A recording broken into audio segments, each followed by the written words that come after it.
করতে হবে, হাতে কেউ বদলা নেবে না। এবং সেটা যদি হয়, এই সব অংশ এই মুখ্যমন্ত্রী জেলে থাকবেন অনেক দিন। সঙ্গে ভাইপো তো আগেই যাবে, বড় বড় কথা। হেমন্ত বিশ্ব শর্মা, শুভেন্দু অধিকারী, আরে ভাই আমার টিকি ছুতে পারবি না, যা না, কোর্ট খোলা আছে।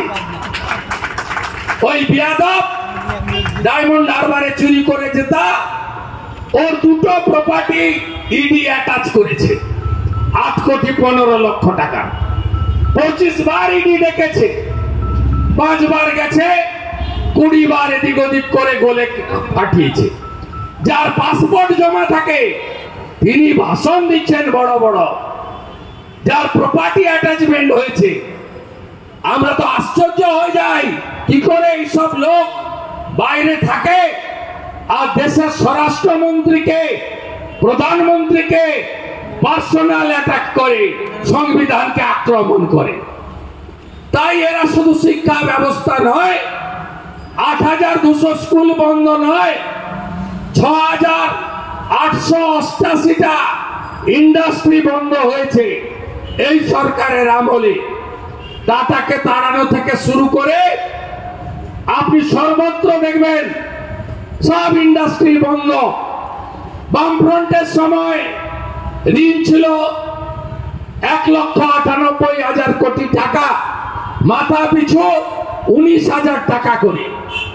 এই মুখ্যমন্ত্রী মমতা ব্যানার্জির আমলে ঋণ হয়েছে 7 লক্ষ কোটি টাকা, মাথা পিছু 70,000 করে টাকা ঋণ হয়েছে পশ্চিমবঙ্গের জনগণের। পশ্চিমবঙ্গে নথিভুক্ত বেকার হয়েছে শিক্ষিত 2,15,00,000। পরিযায়ী শ্রমিক, শুধু পরিযায়ী শ্রমিক নয়, যত মেধাযুক্ত কম্পিউটার ইঞ্জিনিয়ার থেকে ভালো MBBS থেকে কেউ নেই বাংলায়। পাশেই ভুবনেশ্বর, হায়দ্রাবাদ, পুনে, নাগপুর, তারপরে তো বিদেশ আছে, গোটা বিদেশে চলে যাচ্ছে, কাউকে আপনি পাবেন না। একটার পর একটা সেক্টর যদি বলা যায় ধ্বংস করেছে বাংলাকে।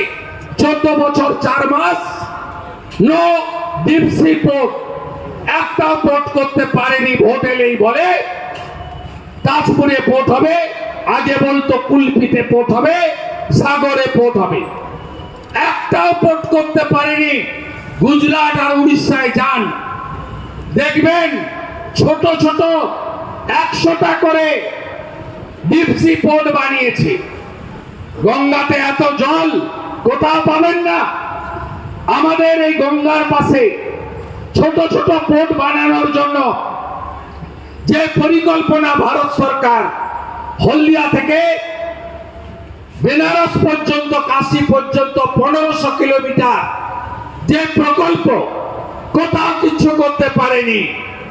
আপনারা দেখবেন, আপনারা বলুন এয়ারপোর্টের কথা, একটা নতুন এয়ারপোর্ট হয়েছে, একটাও 14 বছর 4 মাসে একটাও নতুন এয়ারপোর্ট হয়নি।